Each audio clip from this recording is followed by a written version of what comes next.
it's a gift. Once in 1,000 years, do you actually see the invention of a fundamentally new thing?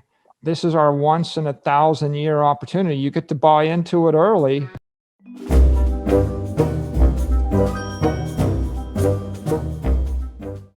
Michael the CEO of MicroStrategy, made $1 billion bet on Bitcoin last year.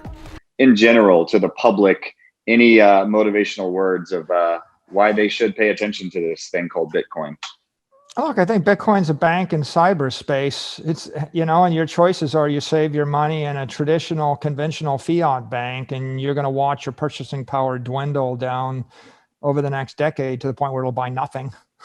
Or you can gamble in the stock market that's maybe rigged against you, and if it's not rigged against you, then you'll be buying companies that are generating cash flows in fiat currency that is collapsing in value.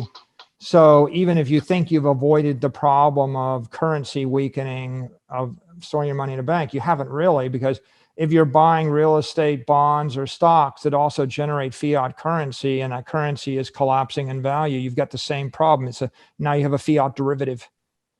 Or you can save your monetary energy, save your purchasing power and your wealth in Bitcoin, which is not a fiat derivative, that is not collapsing in value, that is going to appreciate against all these other currencies as they collapse in value. And you don't have to gamble on whether or not Apple will ship a good iPhone 14 or, the next generation of this product or that product or this service, or what that government will do to this company and what that CEO will do. All very complicated, anxiety inducing. Bitcoin is a simple thing, right?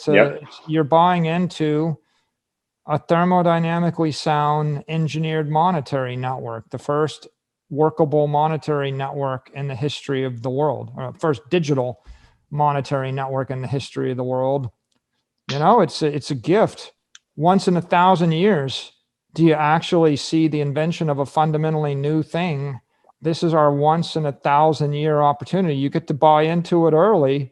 So do you think that, let's say invoices will be thought of in Bitcoin in the future instead of right now? It's, I guess, globally accepted that the US dollar is a good comparative currency when you're invoicing. Do you think that we'll start to switch because it's so universal, if you will? Bitcoin is going to grow from that $600 billion asset to become a $10 trillion asset like gold. Then it will subsume gold and it'll become a 20, 30, 40, 50, $100 trillion asset. And that'll be the core of the monetary planet, if you will. If you must sell it, I don't think you should, because it's the highest quality property in the world. And in the history of the world, we never invented a technically more thermodynamically sound, pure monetary property than this, right? This should be the container for the money you're going to hold for your grandchildren. This is it. Better than gold, better than a stock, better than real estate, better than a Picasso, even if you love a Picasso, right? Right. So I think Bitcoin is property in cyberspace. And I think that currencies aren't going away as long as governments are with us. And I'm going to hope the government will stick around, because I think there's some good things about having a government.